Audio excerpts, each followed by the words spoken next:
Hello. Oh, yes, okay. Happy Valentine's Day. Mic check 1 2 3. Mic check 1 2 3. Freshly fried flying fish. Microphone check 1 2 3. Microphone check 1 2 3. She sells the Macy's clearance rack, actually. Thank you very much. Mic check 1 2 3. Mic check 1 2 3. Wellesley, how's that first test sounded for you guys? I'm trying to convince him to start a YouTube channel where he teaches people how to dress professionally for $20 less. Yeah, I'm only asking for 10% of Yeah. the channel's proceeds, which will inevitably be a new shit. Hey, thank you for believing in me. I appreciate that. Appreciate that. Most people don't tend to. One of his outfits was like, Macy's clearance, this place, that place, $20. Mm-hmm. I'm like, that's genius. Goodwill as well. Goodwill's not bad either. No, people are sleeping on the sales. That's what I'm saying. And then at Wellesley, you need one more. Or you think you're good? One more.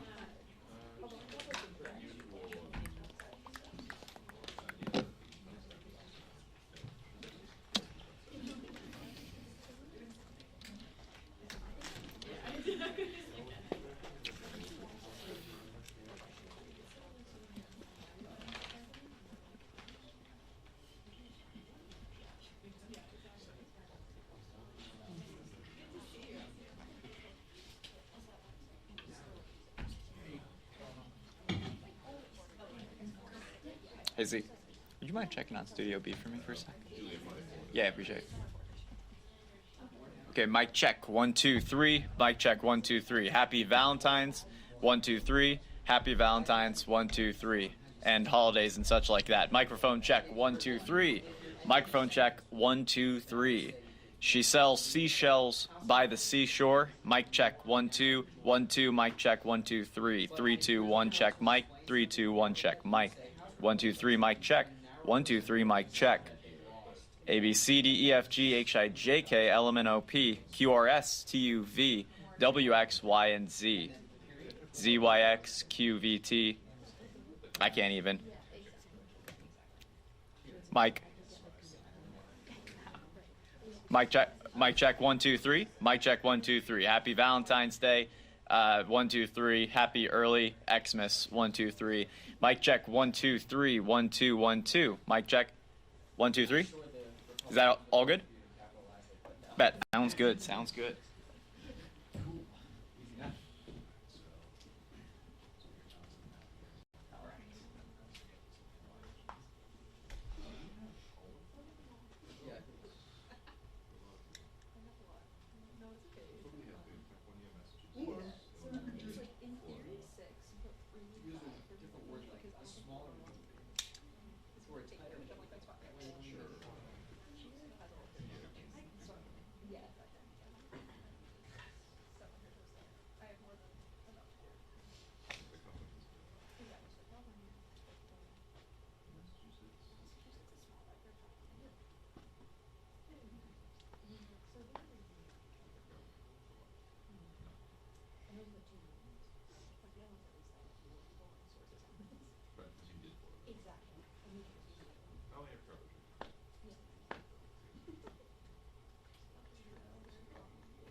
Good morning. Two bits of very important news this week, obviously. First is first full week of spring training.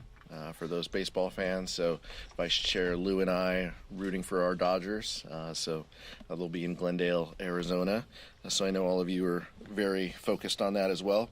But more importantly, the House Democratic Caucus is so pleased to welcome back to Congress Tom Suozzi after his successful election last night. It's a great day for the country, for the people of New York's 3rd Congressional District, and it's a return to placing someone in that seat with the dignity to solve problems and to work in a bipartisan way to get things done rather than a sideshow that was George Santos. One less vote for MAGA extreme Republicans to advance their abortion bans, one less vote for their desire to slash Social Security and Medicare, one less vote for them to help billionaires cheat on their taxes. Those are the things that the public knows and are important for House Democrats. This victory was made possible because of the leadership of our DCCC Field General Susan DelBene, Leader Jeffries, and the leadership team. They made smart, strategic decisions and investments down the home stretch that led to success. But this election also shows that the economic agenda is working, and people are beginning to reap the benefit of landmark legislation that we helped pass together and that Tom Suozzi helped pass with us. Because of the leadership of President Biden and Vice President Harris, we have created 14.8 million jobs throughout the country. Inflation is cooling and wages are rising. We know that there's more work to do to ensure that everybody feels in that economic success and that we're building a resilient economy that works for everyone. But we're excited to see this result, and we're excited to see around the country the benefit that those pieces of legislation provide. There's no doubt that we continue to put people over politics. We always have and we always will, and we welcome back Tom Suozzi, who will do just that. With that, I'll introduce the Vice Chair of the House Democratic Caucus, Ted Lieu. Thank you, Chairman Aguilar. This year started off with a series of great economic reports. Consumer sentiment is up, wages are up. We had a blowout jobs report last month, far above expectations. The Dow Jones is above 38,000. If you have a retirement account or an education savings plan, your account is higher now than it was 4 years ago. At the same time, we know prices are high, and some people are having trouble making ends meet, and that's why Democrats passed the Inflation Reduction Act to reduce inflation and to cap the cost of drugs such as insulin. It's also why we passed the infrastructure law to create jobs, and why we passed the Chips and Science Act to bring back high-tech chip manufacturing to America. What are Republicans focused on? Stupid stuff, like baseless impeachments with no evidence, stopping a national security package that's going to improve America's national security, and doing things that no one in America really wants them to do, such as holding a hearing on UFOs. That's why Tom Suozzi flipped a New York special election district last night. The American people want a change. They want a Congress that actually does something. This is a completely do-nothing Congress in the hands of the Republicans, and the American people want to have us work on kitchen table economic issues, as Chairman Aguilar has said. I also want to note New York 3 had a high Asian American population, and the AA-NHPI community showed up. One reason is because Donald Trump mocks Asian Americans. He makes fun of people with funny-sounding last names, like Elaine Chao. He mocks and disrespects Asian Americans, and Republicans remain silent, and the Asian American community notices. We'll see you in November. I'd also note that incredible members of our New York delegation, Greg Smang, Greg Meeks, but also Vice Chair Lieu was knocking on doors and helping out in New York 3 as well. Questions? So obviously with Democrats trying to get this foreign aid package across the finish line, one of the issues you may run into, whether it be a discharge petition or other avenues, is the fact that you have a number of progressives within your own party who have issues with the aid to Israel and can't support this right now. How do you navigate that? The overwhelming majority of the House Democratic Caucus is ready to vote for this bill. Give us a vote. It's that simple. Give us a vote on the national security package to provide aid to Ukraine and Israel, the Indo-Pacific region, as well as robust humanitarian assistance that is in that package. There is a bipartisan path forward. The Senate has just given us that. All we're asking for is a vote. And by the way, over 300 members would vote for a package like that. So the question isn't for House Democrats. The question is for Speaker Johnson. What is he afraid of to put national security first, to help our country, to push back and push back against Putin, and to make sure that our country is protected?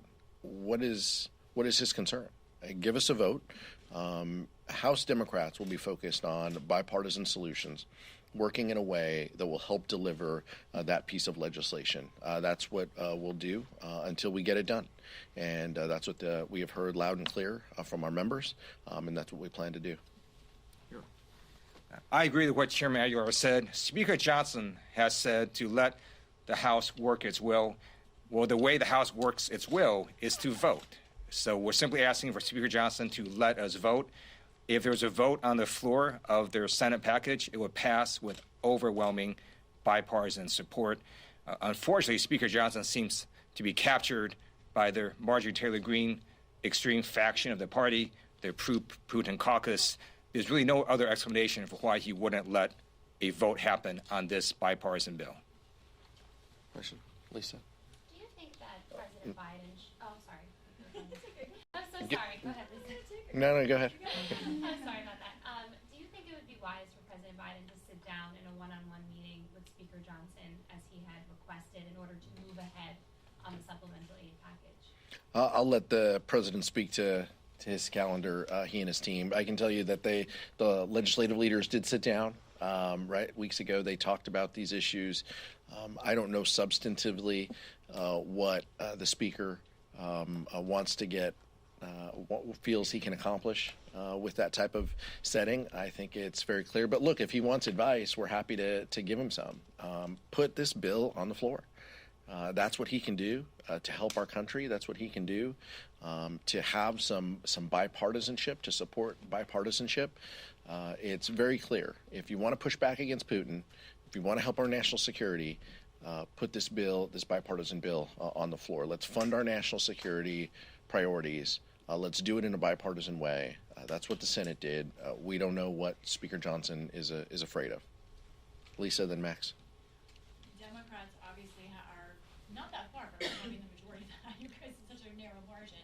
And in recent years, frankly, you all have been better at counting votes. My question to you is, right now, thinking about all these dynamics, discussing them with your caucus, what do you think the prospects are that any money for Ukraine ultimately passes this year? We continue to be hopeful, and Leader Jeffries has indicated that all options are on the table. Our focus and our goal is to make sure that we fund Ukraine, fund Israel, fund humanitarian assistance, fund Indo-PACOM priorities. That's what the president has asked us to do to meet the national security needs of this country. And we feel that it's important. But the timing is also incredibly important when it comes to Ukraine.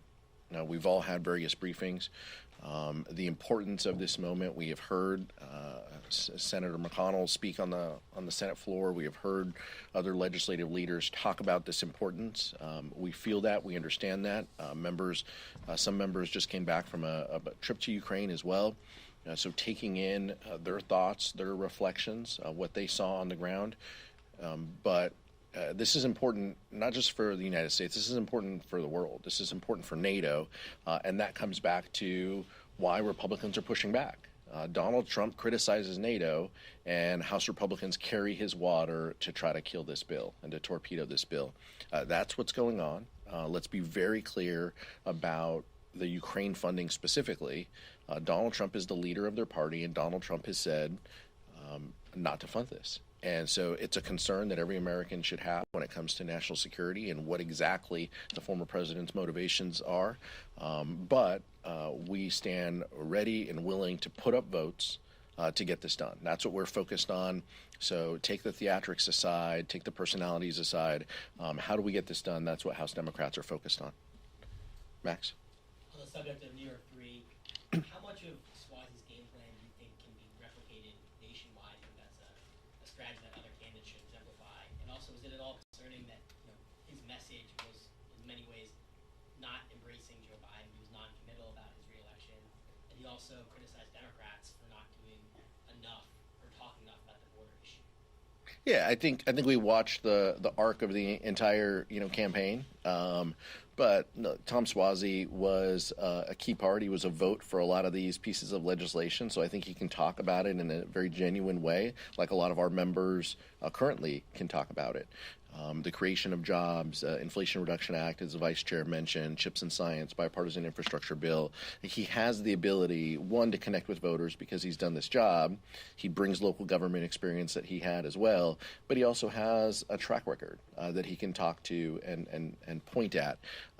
So I do think that where that is possible for our colleagues is they go about campaigning on our track record. Of course, we give credit to the administration for their role and the leadership that they played.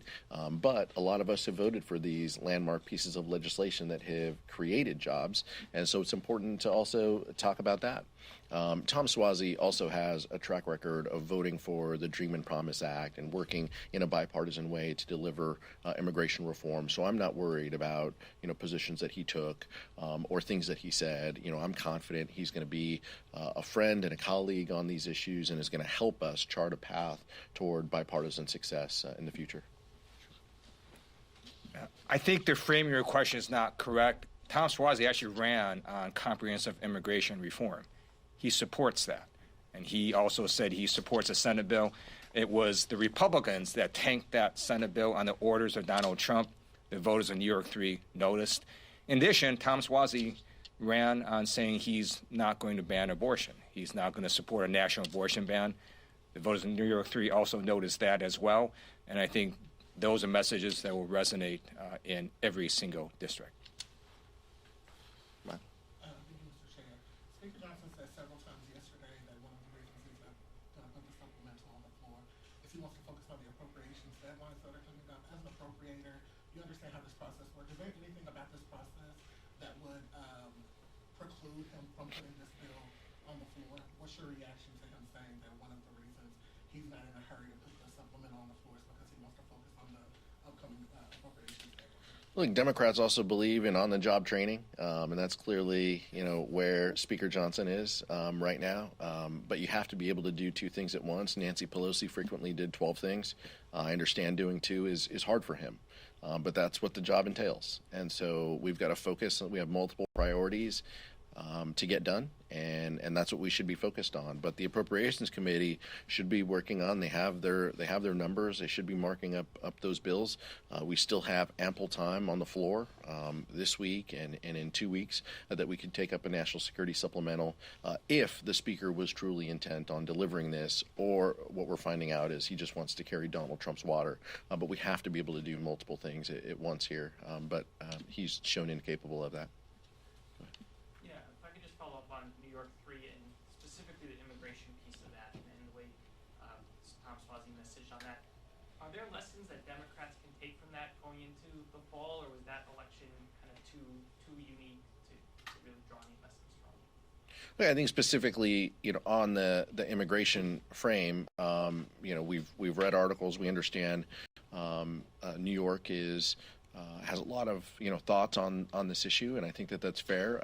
I think the vice chair is absolutely correct as well. I mean, Tom Suozzi has a rich record of voting and supporting a comprehensive immigration reform. I mentioned the Dream and Promise Act, the Farm Worker Modernization Bill. Those are bipartisan pieces of legislation, and Tom Suozzi talked about this openly. He also talked about the Senate bipartisan bill when it included the border component before. Just a reminder, before Donald Trump exercised his senatorial veto and got the House and Republican senators to oppose that portion, and they walked away from a bipartisan solution that they themselves negotiated.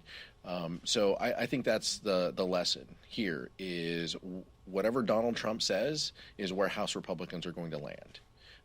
And so from our perspective, people like Tom Suozzi and members who have a track record on these issues have leaned in and will continue to lean in on being problem solvers, working in a bipartisan way. That's what the public wants us to do. They want us to solve issues of the day, and that means working to find common ground. Leader Jeffries has said we're going to continue to find that common ground wherever we can with our colleagues on the other side of the aisle. That's what we plan to do on national security, and that's what we plan to do on other issues of importance. Questions? Nick? I want to ask about the discharge petition. Since you worked on that some years back on immigration, you came up short. This shell discharge petition you guys have now still has no Republicans on it. Does this say anything about the limits of this particular procedural move? I think that's super insidery, for questions for this room. Thank you for bringing up my failed discharge attempt as well, Nick. I appreciate it. I'll have to seek some more help talking about that. Look, I think it is one tool. Leader Jeffries has said this is one tool that we are considering in order to pass our national security priorities. At the end of the day, the American public is focused on us doing our job. They see the United States Senate working through a process over the weekend in a bipartisan way and voting up or down on a bill, and people having differing viewpoints on both sides of the aisle. That's what they expect. That's what they expect out of their leaders. That's what they should expect out of their House, out of the House of Representatives. I think what's changed, though, to your question is so few people, I think, on the other side of the aisle are willing to tell their leadership no. We had 20 plus members who were willing to sign a discharge petition for a path to citizenship for DACA. That was 6 years ago. The environment's changed a little bit, and it has always been, for the better, or to work together. And so finding our Republican colleagues who are committed to funding Ukraine, committed to funding humanitarian aid, committed to funding our closest ally in Israel, that's what we're searching for.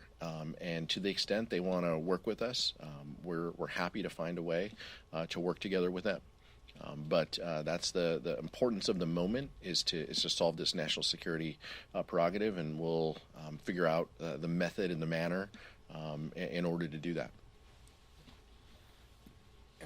So instead of sort of focusing on the process, I just want to talk a little bit about the substance of what is happening. Vladimir Putin attacked Crimea, and he was victorious. He attacked again. He attacked Georgia, and he was victorious. He then attacked again. If he is victorious in Ukraine, he will attack again. And at that point, it's going to cost the U.S. even more money and potentially risk our men and women in our armed forces. It should not be lost on people that Donald Trump basically said that Russia should invade Europe. I didn't say that. He said that. It's on video. And I can tell you, Vladimir Putin is listening to that. That's why it's so important that we make sure Vladimir Putin is not victorious in Ukraine. And the simplest way to do that is for Speaker Johnson to simply let us vote. Let us vote on this supplemental national security bill. It's going to help America. It's going to prevent future conflicts, and simply give us a vote. Next question. Thank you, sir. The FBI just came out and said that they thwarted an imminent terrorist attack next to FISA. With that deadline approaching in April, I'm wondering if that increases the urgency to get something on this done, and if any of the three options that are out there, whether it be judiciary, intelligence, or Senate versions, may have a better chance here in Ohio. Well, stay tuned. Over the next 48 hours, I expect there to be some discussion in the Rules Committee and on the House floor about reauthorizing FISA. We've had some of those discussions already. Some of those members need to avail themselves of going down into the SCIF and receiving briefings. But the importance of reauthorizing FISA is a common thread among everybody on this issue. The manner in which we do that, the amendments that may be ruled in order, and how we vote on those is all process stuff. But the importance of FISA is very clear, and so we plan to have that discussion and debate on the floor and in committee. We hope that we can pass that by the end of the week. We'll see. The administration has had conversations with a number of members. We appreciate their viewpoints as the individuals who are the practitioners of FISA, but we play an important oversight role as well. And so we want to make sure that we get it right. And that's the importance of the discussions that we've been having as well, and that we will have this week. Thank you very much.